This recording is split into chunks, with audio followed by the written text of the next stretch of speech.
YouTube channels లో మీ వ్యాపార ప్రకటనలకు మరియు ప్రమోషనల్ ఇంటర్వ్యూస్ కోసం వెంటనే సంప్రదించండి. అట్లు ఉండకూడదు. ఇప్పటికి నీకు ఒక క్లారిటీ వచ్చి ఉంటుంది. ఈ కాపురం నిలబడదు. కాబట్టి ఇట్లాంటి వ్యక్తిని నువ్వు పనిష్ చేయాలి అనుకోవడం కరెక్ట్ ఆప్షన్. ఇప్పుడు లీగల్‌గా ప్రొసీడ్ అయ్యి లీగల్ ప్రొసీడింగ్స్ కంప్లీట్ చేయండమ్మా. సరే మేడం.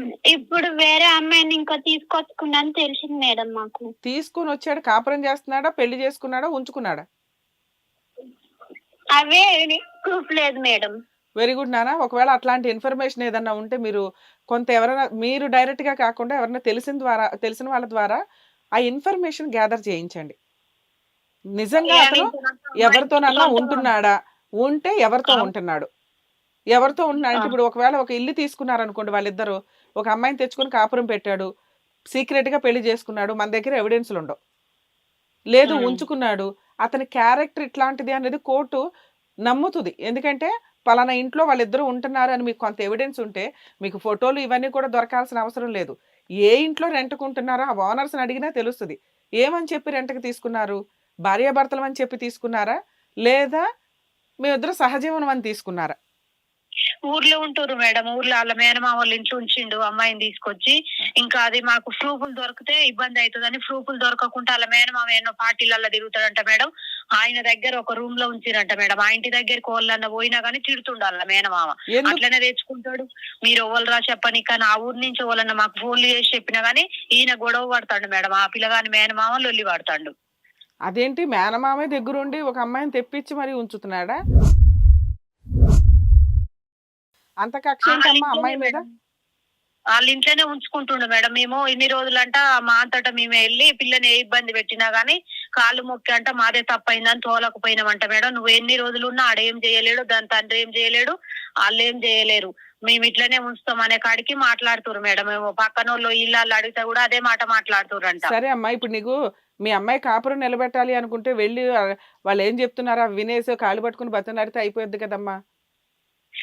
ఇప్పుడు కాళ్ళు పట్టుకొని మనం బతిలాడిన వాళ్ళు చదువుకునే పొజిషన్ లో లేరు కదా మేడం. ఇంకొకటి కూడా పోలీస్ స్టేషన్ దాకా వెళ్ళినప్పుడు ఇది జరిగింది కాబట్టి వాళ్ళు ఏదో ఆ వంక పట్టుకున్నారు అంతే తప్ప నువ్వు కాళ్ళు పట్టుకుని బతులాడినా వాళ్ళు తీసుకెళ్లరు. అదే మేడం. మేము ఆల్రెడీ అట్లా కూడా బతిలాడి చూసిన మేడం. ఫస్ట్ పిల్లని తీసుకొచ్చిన 6 నెలలు కాదమ్మా, ఇప్పుడు వాళ్ళ మేనమామ అమ్మ వినండి ఒకసారి, మేడం మాట్లాడుతున్నారుగా. వాళ్ళ మేనమామ ఒక పొలిటికల్ కి సంబంధించిన వ్యక్తి అంటున్నారు. ఆపోజిట్ వాళ్ళు ఉంటారుగా, ఆపోజిట్ వాళ్ళని పట్టుకోవచ్చుగా మీరు. ఆ ఊర్లో మాకు తెలియదు మేడం ఎవరు అనేది. ఇప్పుడు అక్కడ దాకా వెళ్ళి ఎంక్వైరీ చేయని పోలీసు వాళ్ళు కూడా మాకు ఇదే సలహా ఇచ్చారు మేడం. ఆ పని చేస్తే అన్ని ఎంక్వైరీలు చేస్తే మంచిగా ఉంటది అనేది చెప్తే మేము ఇంకా అటు ఇటు చూస్తున్నాం మేడం. చేయాలనేదే ఆలోచిస్తున్నాం.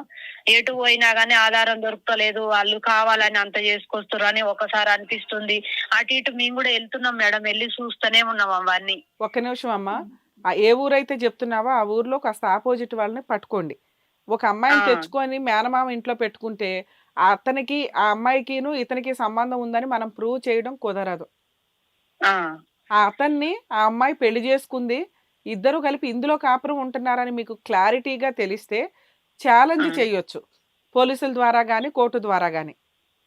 లేదు వీళ్ళిద్దరూ సీక్రెట్ గా పెళ్లి చేసుకొని ఏ పిల్లోడినా కన్నారనుకోండి, హాస్పిటల్లో పేరెంట్స్ కింద వాళ్ళిద్దరు భార్యాభర్తల కింద సంతకాలు పెడతారు. అప్పుడు మీకు ఎవిడెన్సులు దొరుకుతాయి. సరే అవన్నీ ఈ రోజు కాకపోతే రేపైనా దొరుకుతాయి అమ్మా. ఎందుకంటే ఎప్పుడు కూడా ఇట్లాంటి దుకాణాలను క్లోజ్ చేసి ఎక్కువ కాలం దాచుంచలేరు.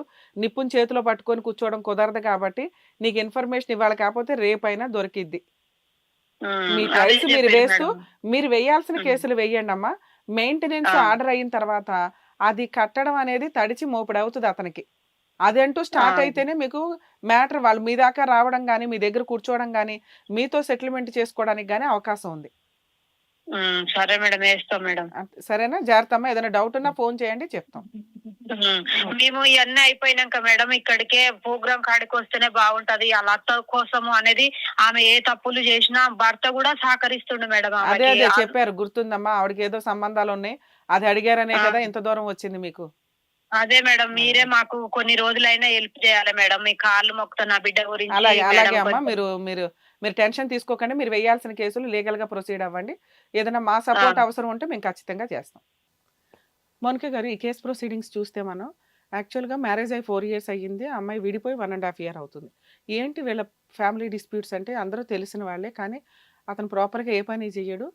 కేసులో అత్తగారి దగ్గర కొంత క్యారెక్టర్ డ్యామేజ్గా ఉంది. అది కోడలు ఐడెంటిఫై చేసి వాళ్ళ హస్బెండ్కి చెప్పడం ఏదో జరిగింది. అది చాలా పెద్ద ఇష్యూ అయింది. అలాగే ఈ అమ్మాయికి సంబంధించి ఇంట్లో సరిగ్గా పని చేయదని, ఇంకా ఏ రెస్పాన్సిబిలిటీస్ లేవు, ప్రతిసారి అమ్మ వాళ్ళ ఇంటికి వెళ్తుందని, ఇలా చిన్న రీజన్స్ తోటే విడిపోయిన కాపురం. నిలబెట్టుకోవడానికి ఎవరు ఎటువంటి ప్రయత్నాలు చేయాలి. లేడీస్కి ఎట్లా ఉంటుందంటే స్వతహాగా మాకు కేసులు వేసుకునే రైట్స్ ఉంటాయి కదా, మేము కోర్టులో కేసులు ఫైల్ చేసేసుకుంటే వాళ్ళే పోలీస్ స్టేషన్కి వచ్చి కౌన్సిలింగ్కి వచ్చినప్పుడు భయపడిపోయి కాపురాలు చేస్తారో అన్నట్లు ఉంటుంది. తెలియక వీళ్ళు మిస్టేక్గా ఫస్ట్ చేసిన పని ఏంటంటే పోలీస్ స్టేషన్కి వెళ్ళి కేసు ఫైల్ చేయడం. ఓకే. వన్స్ ఒకసారి పోలీస్ స్టేషన్లో కేసు ఫైల్ చేసినాక ఏమవుతుందంటే వాళ్ళు ఏం చేసుకుంటారో చేసుకొనివ్వండి, మొండిగా రివర్స్ అయిపోయే వాళ్ళు ఎక్కువ ఉంటారు. ఇక్కడ అదే జరిగింది. ఓకే. వాళ్ళు ఫస్ట్ నుంచి ఇప్పుడు వీళ్ళ మేనమామ అబ్బాయికి సపోర్ట్ చేయడానికి కారణం ఏంటి? అబ్బాయి వాళ్ళ మేనమామ.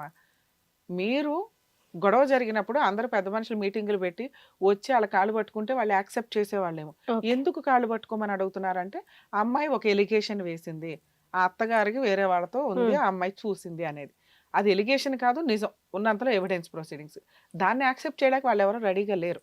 సో దానివల్ల ఎలా జరుగుతుందంటే ఖచ్చితంగా ఈ అమ్మాయికి వేరే ఆప్షన్ లేదు. వాళ్ళు తప్పు చేసి నన్ను బయటకు తరిమేయడం ఏంటి, వాళ్ళు తప్పు చేసి నన్ను హింసించడం ఏంటి అని వీళ్ళ హక్కుల కోసం పోలీస్ స్టేషన్కి వెళ్ళారు. సో ఇక్కడ ఫ్యామిలీ మ్యాటర్స్లో ఎట్లా అయిపోద్దంటే ఈగో దాకా వెళ్ళినప్పుడు కాపురాలు నాశనం అవుతాయి. అలాంటి వ్యక్తితో ఉండాలా వద్దా అనేది డిసైడ్ చేసుకోవాలి. కావాలి అనుకున్నప్పుడు ఒప్పించుకోవడానికి ట్రై చేయాలి. అత్తగారు వాళ్ళు మంచోళ్ళు కాదు కానీ భర్త మంచోడే అని నీకు అనిపిస్తే అతన్ని బయటికి తీసుకురావడం ఎట్లా? అలా తీసుకొచ్చి పెద్ద మనుషుల్లో పంచాయతీలు పెట్టి అలా వెళ్ళటం వేరు. అలా వెళ్ళి వీళ్ళిద్దరూ హ్యాపీగా ఉంటే వీళ్ళ కాపురం కంటిన్యూ అవుతుంది, బాగానే ఉన్నట్టు లెక్క. లేదు అన్నప్పుడు ఇక్కడ పోలీస్ స్టేషనే వాళ్ళకి వేరే ఆప్షన్ లేదు. చాలామంది ఏమంటారంటే పోలీస్ స్టేషన్కి వెళ్తే కాపురాలు పోతే, కోర్టుల దాకా వెళ్తే నిలబడవు అంటే, నిలబడని కాపురాలు ఎప్పటికీ నిలబడవు. వెళ్ళకపోతే కాపురాలు నిలబడతాయి అంటే అప్పటిదాకా వెయిట్ చేయాలి. వెయిట్ చేసినా ఇంకా నిలబడట్లేదు అన్నప్పుడు మనకున్న హక్కులు వాడుకోవడం బెటర్ ఆప్షన్. ఎందుకంటే జీవితం నాశనం చేసి కేసులు వేస్తేనే వదిలేసావు నిన్ను అనటం అది అబద్ధం. వదిలేయాలనుకునేవాడు ఎలాగైనా వదిలేస్తాడు. నిలబడట్లేదు, నేను ఆల్రెడీ వెయిట్ చేశాను, ఇక నిలబడట్లేదు కాబట్టి అని అనుకున్నప్పుడు ఖచ్చితంగా అమ్మాయి లీగల్గా ప్రొసీడ్ అవ్వడం బెటర్. ఎందుకంటే ఈ రోజుల్లో మెయింటెనెన్స్ గట్టిగానే ఆర్డర్ అవుతుంది. ఇన్ కేస్ మెయింటెనెన్స్ ఆర్డర్ అయితే వాళ్ళే సెటిల్మెంట్కి వస్తారు. కలిసి ఉండడమా లేదా అనేది సెకండ్ జరిగింది. ఇంకొక పాయింట్ వీళ్ళ కేసులో అతను ఒక అక్రమ సంబంధం ఒక అమ్మాయిని తీసుకొచ్చి మేనమామ ఇంట్లోనే పెట్టుకున్నాడు. అది ప్రూవ్ చేయడం జరిగే పని కాదండి. ఎందుకంటే మేనమామ ఆల్రెడీ ఒక గోడలాగా ఒక ప్రహరీలాగా ఉన్నాడు. ఆయన ఏమంటాడు, మా ఇంట్లో పని అమ్మాయి లేకపోతే మాకు తెలిసిన వాళ్ళ అమ్మాయి, వీడికి ఆ అమ్మాయికి సంబంధమే లేదని వాళ్ళే చెప్తారు ముందు. ఇట్లాంటి వ్యక్తులు బయట ఏదైనా రెంటెడ్ హౌసెస్ తీసుకోను, మేమిద్దరం భార్యాభర్తలు అని ఉండడం కానీ, లేదా వీళ్ళిద్దరూ సహజీవనం చేస్తుండగా రెడీ హ్యాండెడ్గా దొరికితే కానీ, అటువంటప్పుడు అతని క్యారెక్టర్ నన్నా ప్రూవ్ చేయడానికి ఉపయోగపడుతుంది. లేదా వాళ్ళిద్దరూ పెళ్లి చేసుకుంటే బైగామి కేసు వేయడానికి పనికొస్తుంది. ఓకే రమ్య గారు, బాగా ఎక్స్ప్లెయిన్ చేశారు. Thank you. Thank you.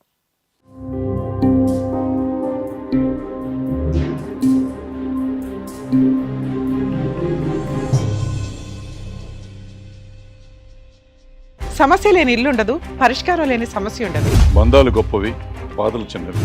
మీ సమస్యని మేము పరిష్కరిస్తాం. రండి, మాట్లాడుకుందాం.